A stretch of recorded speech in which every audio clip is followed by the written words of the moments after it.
Beleza? Para honra e glória aos seus Cristo, estamos hoje no dia 61 de 365 dias com o Senhor, para honra e glória aos seus Cristo. E hoje estamos continuando o livro de 1 Samuel, 1 Samuel capítulo 15. E agora estamos vendo, no caso, os filhos de Eli, que era o sumo sacerdote da época, eles vieram a voltar ao pó, né? Devido aos seus pecados, devido às suas faltas, devido a deixar os seus instintos carnais, humanos que todos nós temos, aflorar. E aí simplesmente Eli agora, quando soube que Israel tinha sido atacado e tinha perdido, no caso Israel tinha lutado com os inimigos e perdeu, e quando soube que os dois filhos faleceram, Eli ficou mal. Mas quando Eli soube que a arca de Deus foi levada, vixe, aí Eli faleceu. Então nós estamos justamente nesse momento, quando Eli ele acaba de falecer, e agora quem continua e o trabalho, né, os trabalhos para a casa do Senhor, os trabalhos para o Senhor, é o próprio Samuel, para honra e glória do Todo-Poderoso Deus. E é isso. Inclusive, aproveitando que você está aqui, se inscreve aqui para amanhã, dia 62, se Deus quiser, você receber essa notificação em nome de Jesus. E estamos juntos, e estaremos juntos aqui, em nome de Jesus. E curte aqui, porque assim, o reino do Senhor é sobre mim, é sobre você, até chegar em mim, até chegar em você. Mas a partir do momento que ele chega em nós, ele já não é mais sobre mim, sobre você, mas ele é sobre o próximo. Então curte aqui, para que o Senhor possa chegar em mais vidas, mais almas, mais famílias, para a honra e glória do Todo-Poderoso. E vamos lá. 1 Samuel capítulo 15. 1 Samuel capítulo 5. E hoje, graças a Deus, é o nosso dia 61. E vamos lá. Para a honra e glória do nosso Senhor Cristo. A arca em Asdod e Ecrom. Vamos lá. Versículo 1. Depois que os filisteus tomaram a arca de Deus, lembra que a gente viu ontem isso? Então, depois que os filisteus tomaram a arca de Deus, eles a levaram de Ebenezer para Asdod e a colocaram dentro do templo de Dagon, ao lado de sua estátua. Quando o povo de Asdod se levantou na madrugada do dia seguinte, lá estava Dagon caído, rosto em terra, diante da arca da aliança. Eles levaram Dagon e o colocaram de volta em seu lugar. E aí você vê, né? O povo, os filisteus, levaram a arca da aliança de Deus para o templo de Dagon. Chegou lá, a estátua de Dagon estava caída com o rosto em terra, na frente da arca da aliança. Aí agora, de novo, os filisteus pegaram a estátua de Dagon e botou de novo no lugarzinho dela. Versículo 4. Mas na manhã seguinte, quando se levantaram de madrugada, lá estava Dagon caído, rosto em terra, diante da arca do Senhor. Sua cabeça e suas mãos tinham sido quebradas e estavam sobre a soleira. Só o seu corpo ficou no lugar. E aí você vê, cabeça e mãos, todo quebrado, só ficou o corpo no lugar. A estátua de Dagon foi quebrada. Por isso, até hoje, os sacerdotes de Dagon e todos que entram em seu templo em Asdod não pisam nas soleiras. Por quê? Porque foi aonde a mão, né? A mão e a cabeça tinham sido quebradas e ficou. Aí, a mão e a cabeça foi quebrada e ficou ali na soleira, pronto. Ali não pode mais pisar. Já viu, né? E detalhe, a arca da aliança ficou lá tranquila. Versículo 6. Depois disso, a mão do Senhor pesou sobre o povo de Asdod e dos arredores. E aí você vê que coisa interessante. Até então, só podia chegar diante da presença da Arca da Aliança aqueles que eram sacerdotes. E só podia tocar na Arca da Aliança e só podia estar naquele ambiente quem era sumo sacerdote uma vez no ano, justamente em 7 minutos, o dia da propiciação, que era levado o sangue do animal para a propiciação do povo. Só que agora os filisteus, eles estavam ali diante da Arca da Aliança, pegando a Arca da Aliança, levando para cima, para baixo. Só que agora o Senhor escolheu pesar a mão sobre o povo, trazendo devastação sobre eles e afligindo-os com tumores.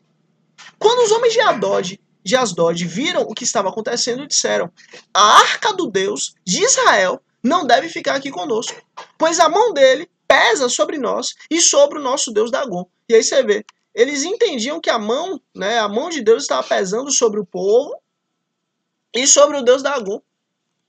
Então reuniram todos os governantes dos filisteus e lhes perguntaram: o que faremos com a arca do Deus de Israel?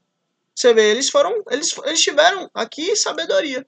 O que a gente vai fazer com a arca do Deus de Israel? Porque O bicho tá pegando aqui pro nosso lado.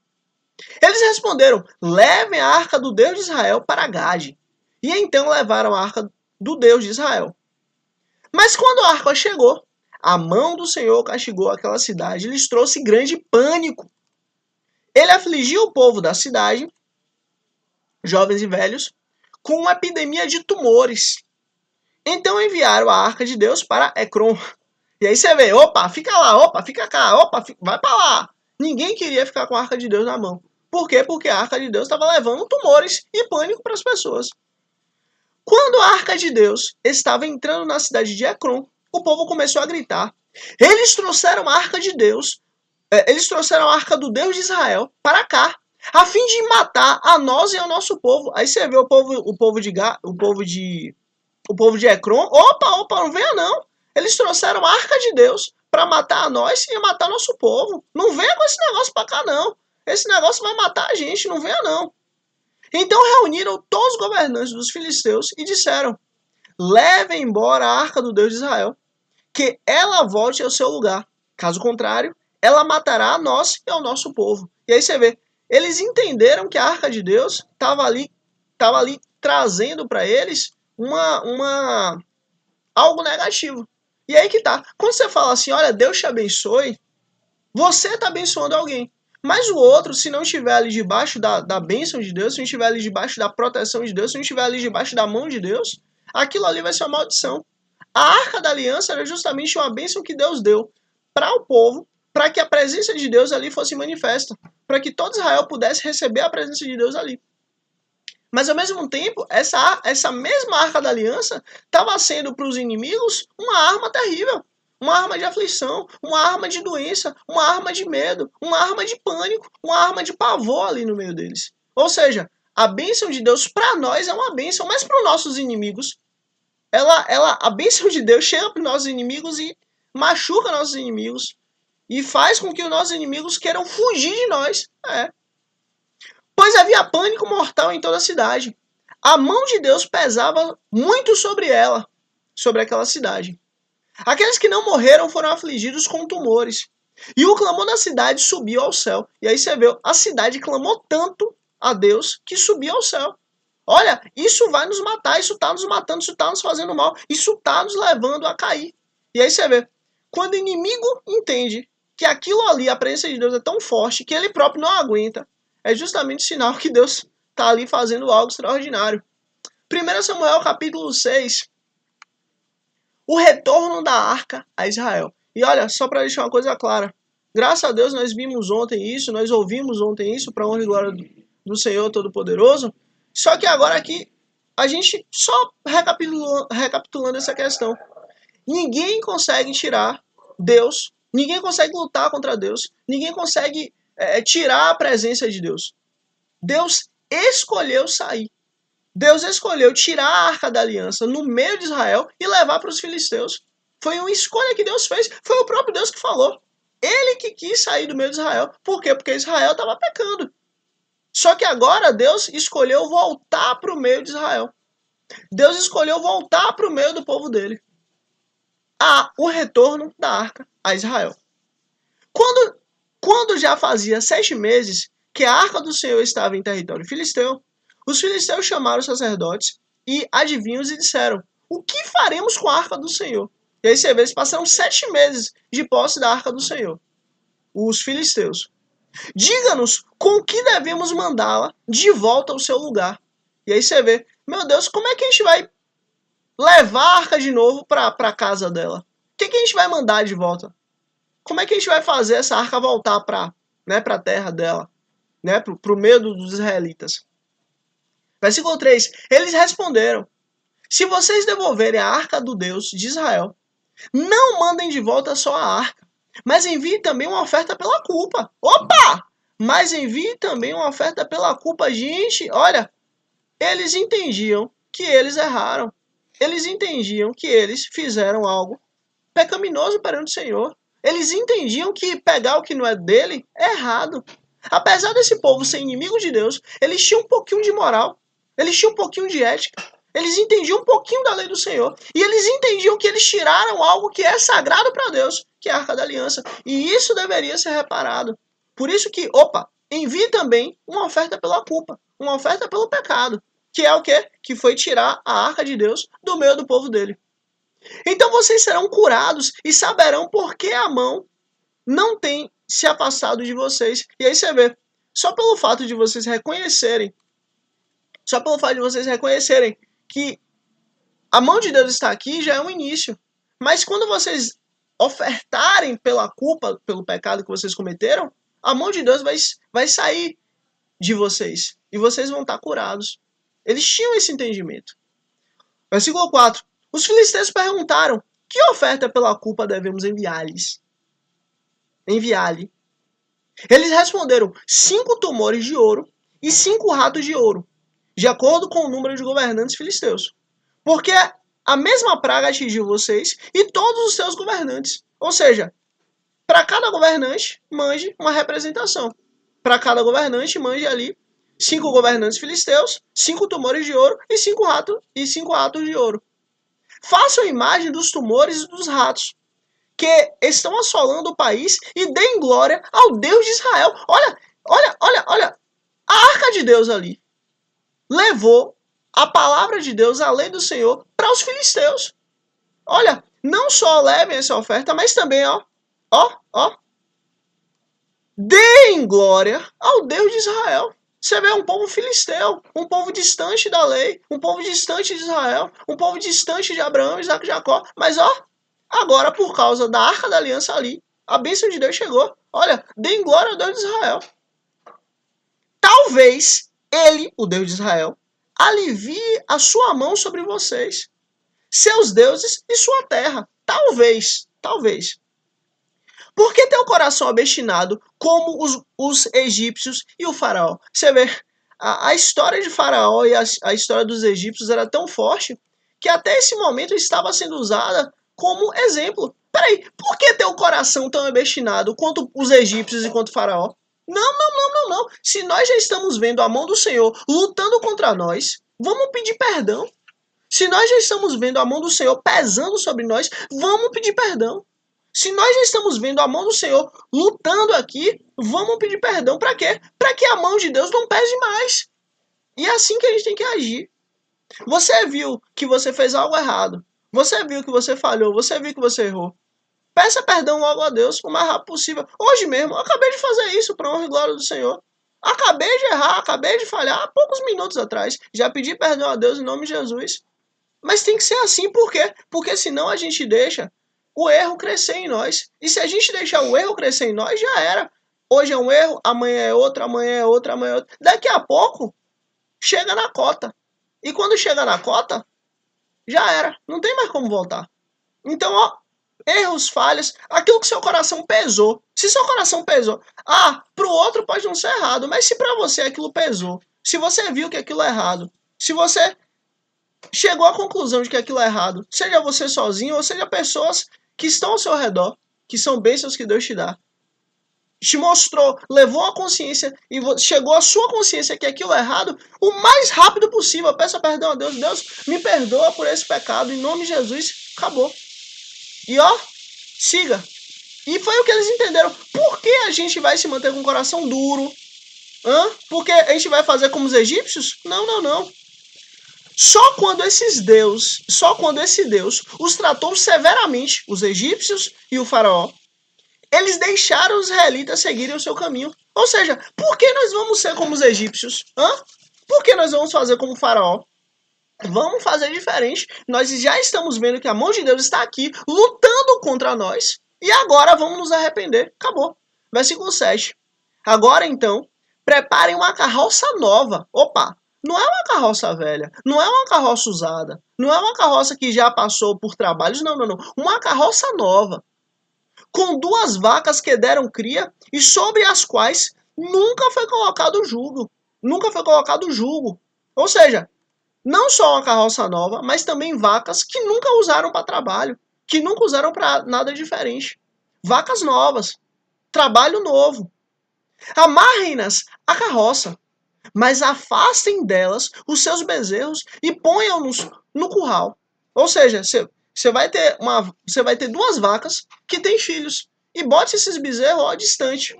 num curral.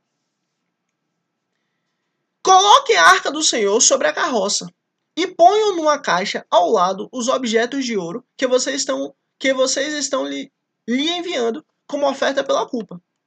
Enviem a carroça e fiquem observando.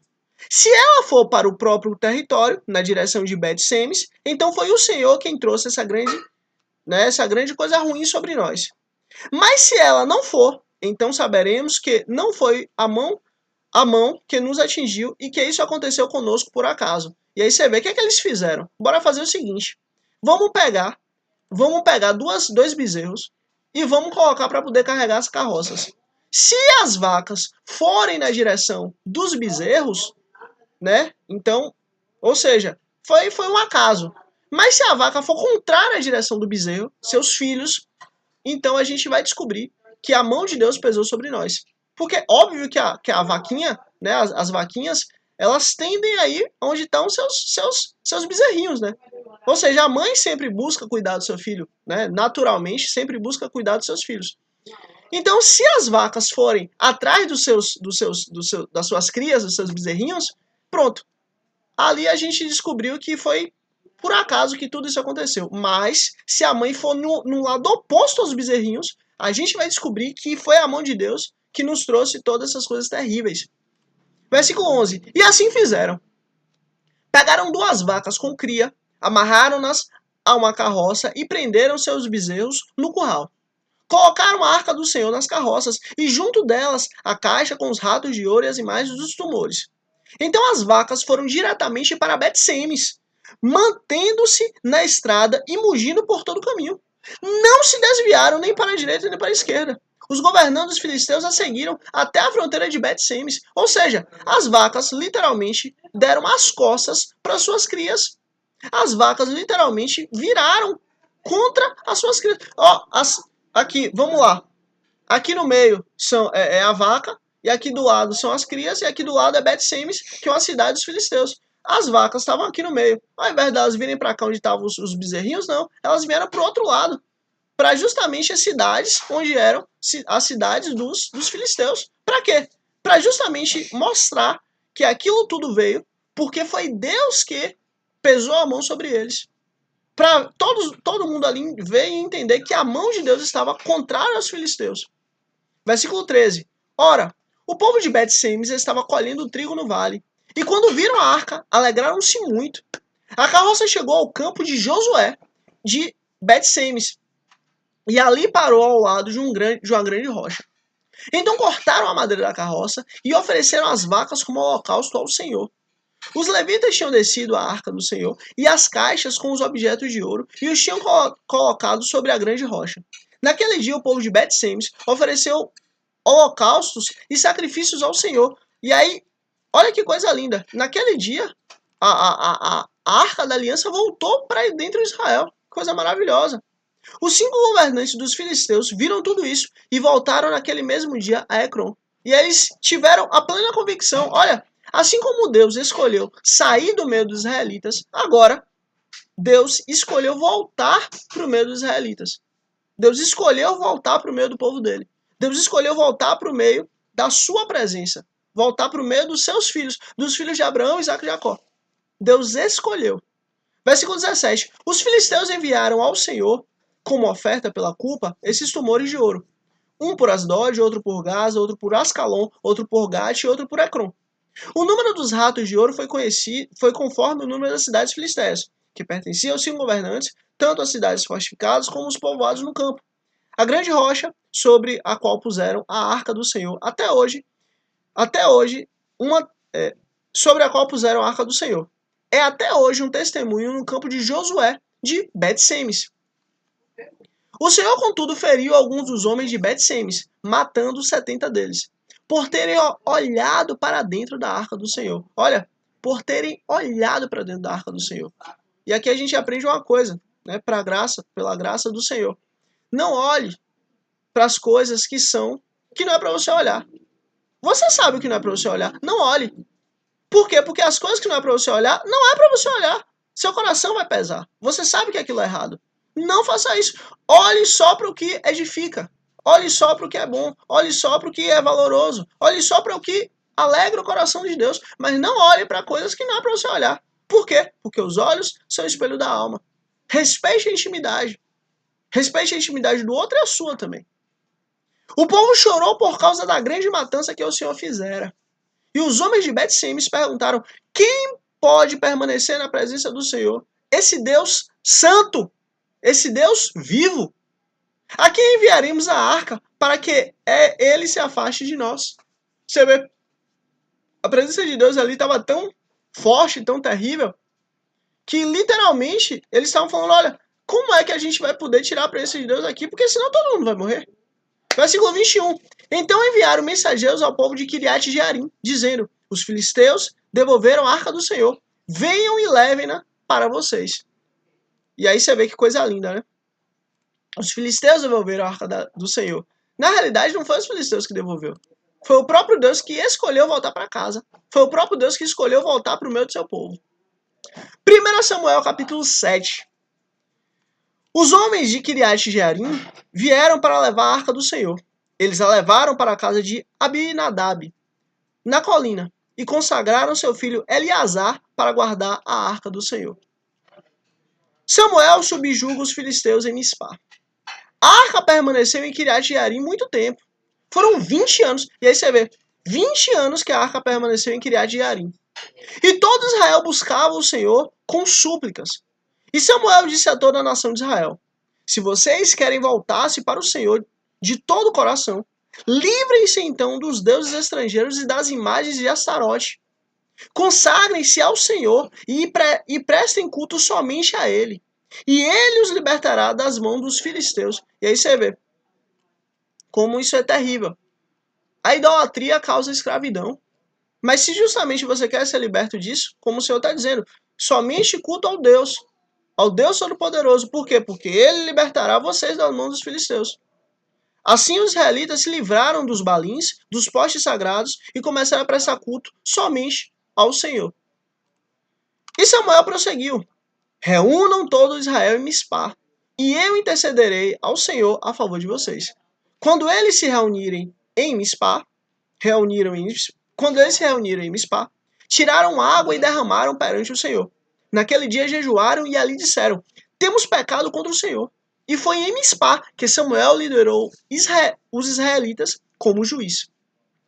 Quando os filisteus souberam que os israelitas estavam reunidos em Mispá, os governantes dos filisteus saíram para atacá-los. Quando os israelitas souberam disso, ficaram com medo e disseram a Samuel: não pare de clamar por nós ao Senhor, nosso Deus, para que nos salve das mãos dos filisteus. Então Samuel pegou um cordeiro, ainda não desmamado, e ofereceu inteiro como holocausto ao Senhor. Ele clamou ao Senhor em favor de Israel, e o Senhor lhes respondeu. Enquanto Samuel oferecia o holocausto, os filisteus se aproximavam para combater Israel. Naquele dia, porém, o Senhor trovejou com fortíssimo estrondo contra os filisteus e os colocou em pânico. E aí você vê, opa, Deus entrou. Deus entrou para lutar. Por quê? Porque o povo escolheu assim fazer. Porque o povo escolheu servir única e exclusivamente a Deus. E foram derrotados por Israel. Olha que coisa linda. Até então, Israel era subjugado por esse povo, era subjugado pelos filisteus.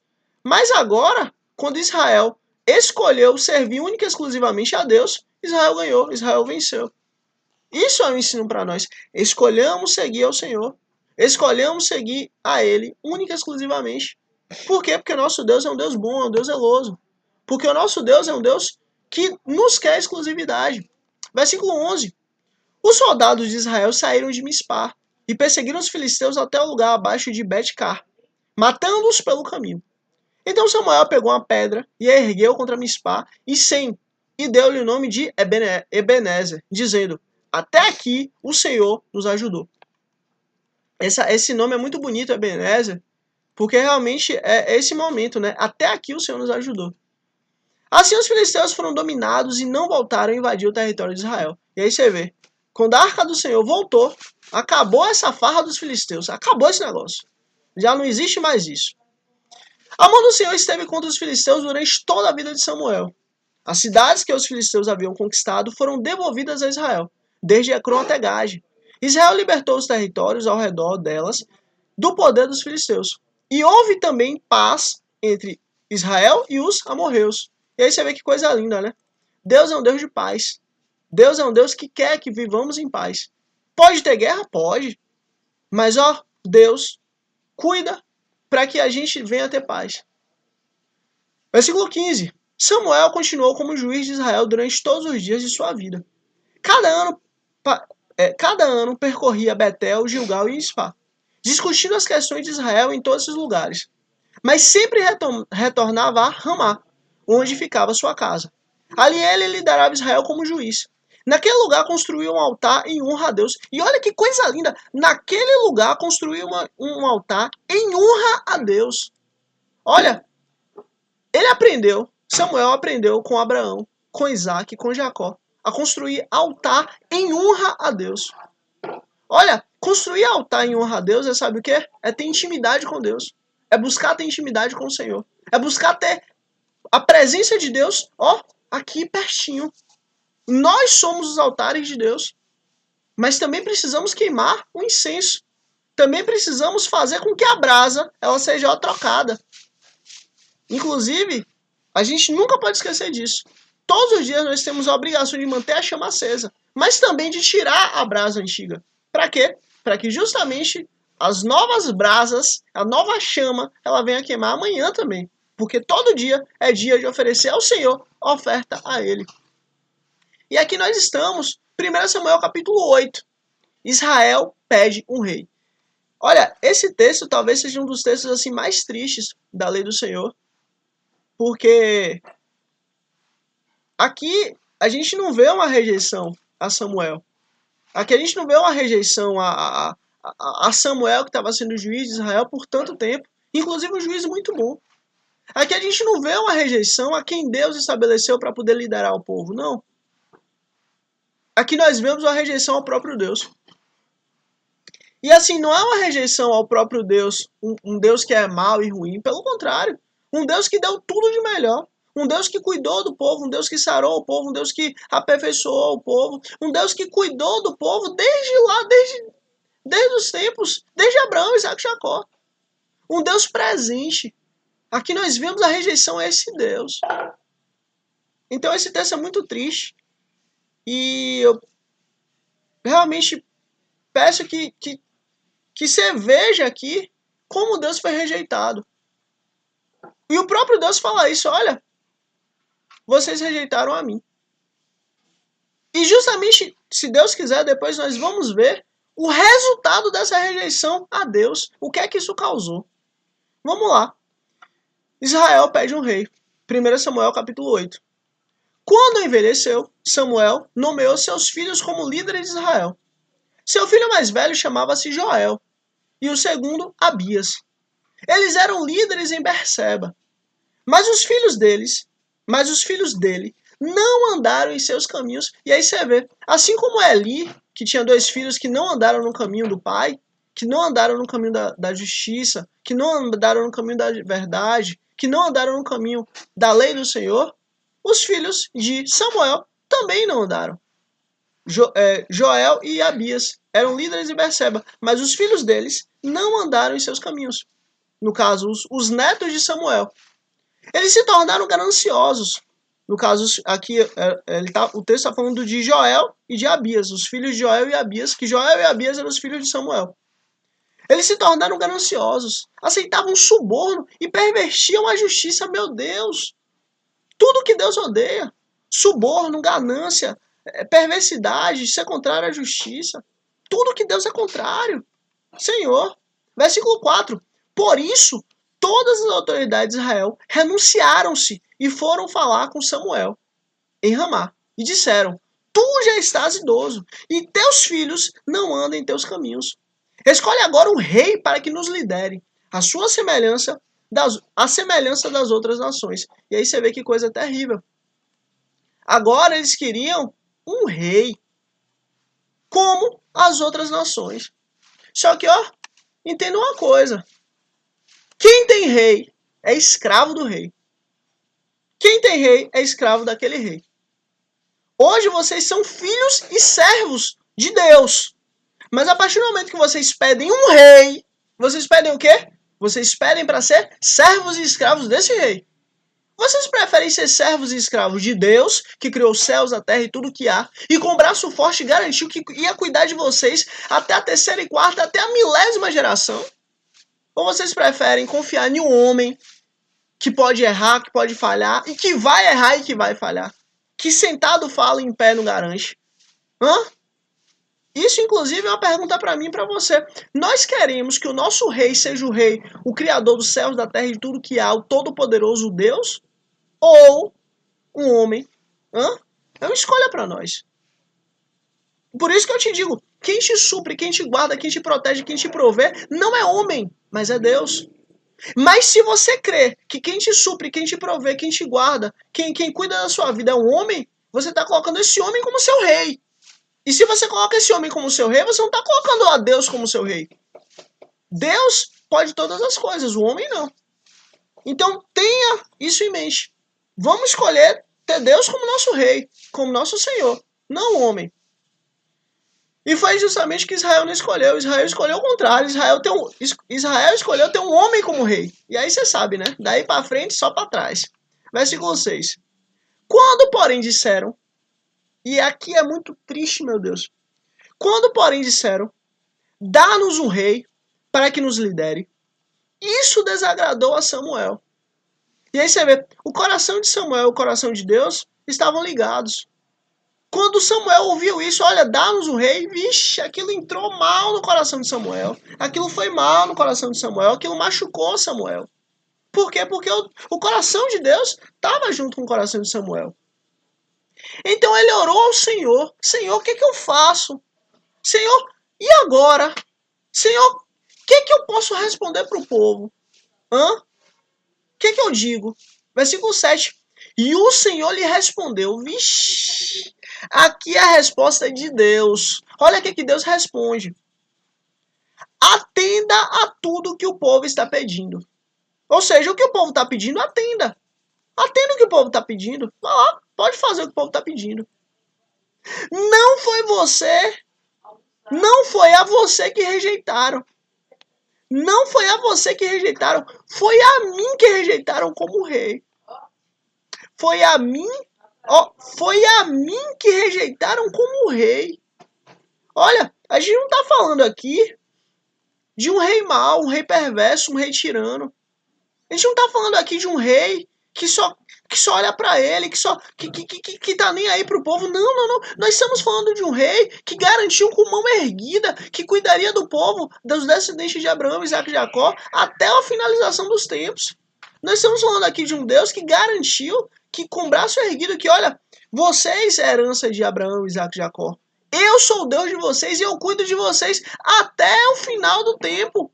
Olha, eu guardo vocês como a menina dos meus olhos. Como os meus olhos, eu guardo vocês. Nós estamos falando aqui do Rei dos Reis, do Senhor dos Senhores, daquele que é bom. Nós estamos falando da própria bondade. O povo rejeitou a bondade. O povo rejeitou o Deus bom. O povo rejeitou o Senhor, o Criador. Olha, não foi a vocês não foi a você, Samuel, que rejeitaram, mas foi a mim que rejeitaram como rei. Vixe. Assim como fizeram comigo desde o dia em que os tirei do Egito. Você vê, desde o dia que tirei do Egito até hoje vocês me rejeitaram. Abandonaram-me e prestaram culto a outros deuses. Também estão fazendo com você. Agora, Samuel, também estão te rejeitando. Agora atenda-os, mas advirta-os solenemente e diga-lhes quais direitos reivindicará o rei que os governará.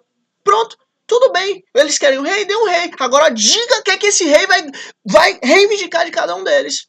Diga o que é que esse rei vai cobrar. Diga qual vai ser o preço de ter esse rei. Bora lá. Versículo 10.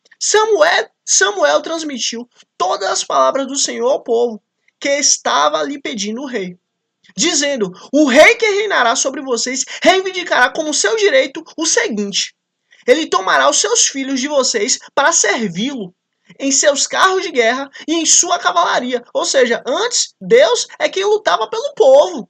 Antes Deus é quem lutava pelo povo. Antes Deus ia na frente do povo para poder lutar pelos seus. Agora, o rei que vocês pediram, ele vai cobrar que os seus filhos sejam soldados dele. Olha, e para correr na frente dos seus carros de guerra. Agora, vocês tinham um rei, vocês tinham um Deus que lutava por vocês. Mas agora, vocês, os filhos de vocês, vai ter que lutar pelo rei que vocês escolheram. Antes era Deus que garantia a vitória. Agora é problema do rei de vocês. Antes, os seus filhos estavam protegidos debaixo da mão do rei todo-poderoso, Deus. Mas agora, os seus filhos vão ter que proteger o rei. Antes, era o próprio Deus que lutava por vocês, mas agora é o filho de vocês que vai ter que lutar. Versículo 12. Colocará alguns como comandantes de 1000 e outros como comandantes de 50. Ele os fará arar as terras dele. Ou seja, antes vocês não tinham que fazer. Antes vocês aravam a terra de vocês. Mas agora vocês vão ter que arar a terra do rei. Fazer a colheita e fabricar armas de guerra e equipamentos para os seus carros de guerra. E aí você vê, agora vocês vão ter que se preparar para o combate. Agora vocês vão ter que derramar sangue. Agora vocês vão ter que derramar sangue dos seus filhos e sangue dos seus inimigos. Por quê? Porque a paz vai acabar. Sabe por quê? Porque vocês não têm mais Deus como rei. Porque vocês não têm mais Deus como Senhor. Pelo fato de vocês largarem a Deus, a paz, vai embora. Porque quem garante a paz é Deus. Vocês podem estar vivendo no meio do inferno, no meio da guerra. Mas se vocês têm Deus como seu Senhor e Salvador, Ele dá a paz que o mundo não conhece. Vocês deitam e dormem em paz, porque é Deus que nos guarda. Mas agora, vocês escolheram outro rei. Versículo 13. Tomará as filhas de vocês para serem perfumistas. Tomará de vocês o melhor das plantações, o melhor das vinhas, o melhor dos olivais, e dará aos criados dele. E dará aos criados dele. Ou seja, vai tomar a terra de vocês, vai tomar a propriedade de vocês e vai dar aos criados dele. Tomará 1/10 dos cereais e da colheita das uvas e dará aos seus oficiais e aos seus criados. E aí você vê, tomará o quê? 1/10. A partir de agora vocês vão ter que pagar imposto. Antes vocês não tinham que pagar imposto. Agora vocês vão ter que pagar imposto. Até então vocês não tinham que sustentar um governo. Mas agora vocês vão ter que sustentar um governo. E um governo tirano, um governo mau. E um governo de um rei que é mentiroso e mau, terrível. Um governo de um rei que tá nem aí pra vida de vocês. Por quê? Porque vocês me rejeitaram. Porque vocês não me escolheram. Porque vocês não quiseram seguir o meu caminho. Porque vocês quiseram um rei, pronto. Agora vocês vão ser escravos desse rei. Ponto. Versículo 16. Também tomará de vocês para seu uso particular os servos e as servas, o melhor do gado e dos jumentos. E tomará de vocês 1/10 do rebanho, e vocês mesmos se tornarão escravos dele. Vocês mesmos se tornarão escravos dele. Olha, por quê? Porque vocês escolheram. Vocês escolheram a escravidão. Vocês escolheram ser escravos. Vocês escolheram colocar seus filhos como escravos, porque vocês rejeitaram a mim. Você quer ter liberdade? Você quer que seus filhos tenham liberdade? Você quer que sua descendência tenha liberdade? Sirva a Deus. Busque a Deus. Se dedique a Deus. Porque Ele garante a sua posteridade. Ele garante que você e sua família vai ser abençoado. Agora, se você não buscar a Deus, se você no seu tempo não buscar se dedicar ao Senhor, tenha certeza, vocês serão todos escravos. Você, seus filhos, seus netos, sua descendência inteira. É o que Deus está deixando claro aqui. Versículo 18. Naquele mesmo dia, vocês clamarão por causa do rei que vocês mesmos escolheram, e o Senhor não os ouvirá. Tá vendo? O Senhor não os ouvirá. Por quê? Porque vocês escolheram ter um rei. Vocês escolheram abandonar o Senhor para ter um rei, para ter um homem e falar, esse é meu rei. Que isso? Vocês tinham o privilégio de ter o rei criador do céu, da terra e tudo que há. Agora vocês escolheram um homem para ser rei de vocês? Vocês vão pagar o preço disso. Vocês vão ser escravos por causa da escolha de vocês. Se vocês escolhessem se manter na minha presença, vocês podiam ficar tranquilos. Mas agora, pelo fato de vocês escolherem um rei, daí para frente, só para trás. Só escravidão, só servidão, só tristeza, só angústia, porque vocês assim escolheram. E aí, para o nosso dia, para o nosso tempo, eu digo, como a palavra do Senhor está nos dizendo, como a palavra do Senhor está nos ensinando, escolhamos a Deus como nosso rei. Olha, tudo que a gente faz, tudo que a gente consegue, tudo que a gente trabalha e dá resultado, tudo isso não é nosso não, mas é graça de Deus. Tudo isso é a graça de Deus na nossa vida. O que eu posso fazer, pelo amor de Deus? O que eu tenho? O que eu sou? Eu não sou nada, eu não tenho nada. Tudo que eu tenho é graça de Deus. E olha, digo uma coisa. Até minha alma não é minha, mas é do Senhor. Porque Ele me comprou. Ou seja, eu não posso nada, eu não tenho nada, Ele pode tudo e Ele é tudo. Se a gente entender que tudo é por graça e vontade, e vontade única dele abençoar, a gente tem ele como rei. Mas se a gente escolher, não, eu quero um rei. Opa, meu trabalho é meu rei. Eu trabalho, eu ganho dinheiro. Com dinheiro eu faço o que eu quero. Opa, eu trabalho aqui, eu esforço aqui, eu consigo o que eu quero. Opa, eu confio aqui no que? Na minha sandália, confio no meu carro, confio na minha casa, confio no sei lá o quê. Mas se você tem isso como sua confiança, você tem isso como seu rei. Mas espera aí, você vai colocar um homem ou coisas dessa terra, dessa vida como seu rei? Ou você vai colocar o Senhor como seu rei soberano? Hã? Como todo-poderoso? É Deus que é o nosso rei. E é assim que a gente tem que entender. É isso que Deus está dizendo. Olha, jamais, em hipótese alguma, me deixe de ter como seu rei. Porque se isso acontecer, já era. Daí para frente, só para trás. Volto a dizer, eu nada posso, eu nada tenho. Até minha alma não é minha, é do Senhor, para honra e glória dele, em nome de Jesus. Ele que pode todas as coisas. Ele que tudo pode. E ele que tudo faz, conforme a vontade dele. Acabou. Versículo 19. Todavia, o povo recusou-se a ouvir Samuel. Aí você vê, Deus tem tanta misericórdia, Deus tem tanta misericórdia com o povo que Deus está dizendo aqui, olha, vocês vão ser escravos, vocês vão ser perseguidos, vocês vão passar dificuldade, e o rei de vocês vai oprimir vocês. Mas ó, o povo recusou-se a ouvir. O povo recusou-se a ouvir. E disse, não, queremos um rei. Seremos como todas as outras nações, o rei nos governará e sairá à nossa frente para combater em nossas batalhas. E aí você vê, isso inclusive serve para nós, para que a gente possa entender uma coisa, a vida do outro é do outro. Ah, mas o meu vizinho tem um rei, problema do seu vizinho, problema dele. Você lá sabe as dificuldades que ele passa? Você sabe lá a vida que ele passa?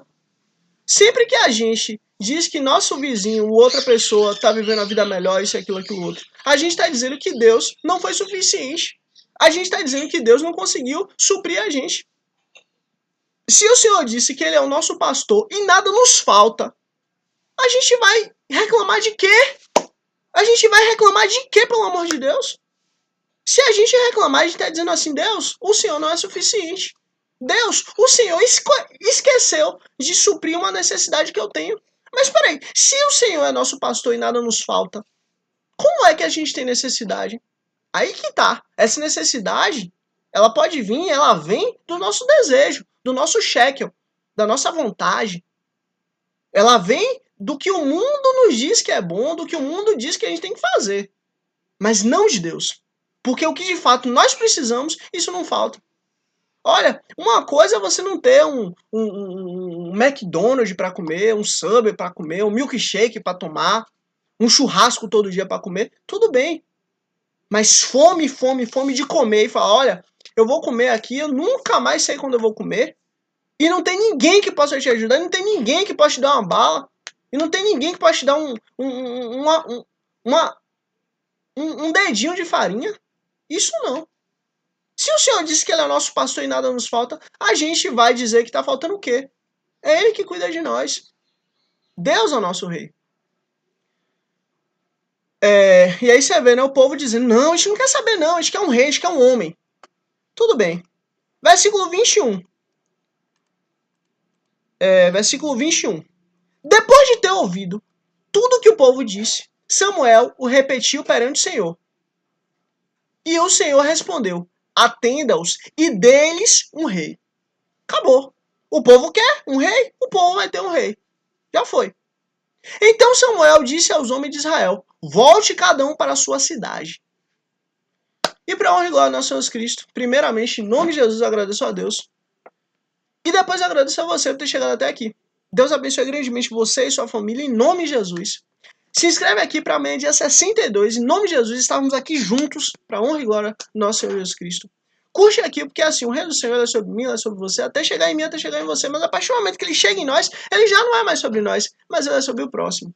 Então curte aqui, para que o reino do Senhor chegue em mais vidas, mais almas, mais famílias, para honra e glória do nosso Senhor Jesus Cristo. E é isso. Esse foi o dia 61, para honra e glória do nosso Senhor Jesus Cristo. Até amanhã, dia 62.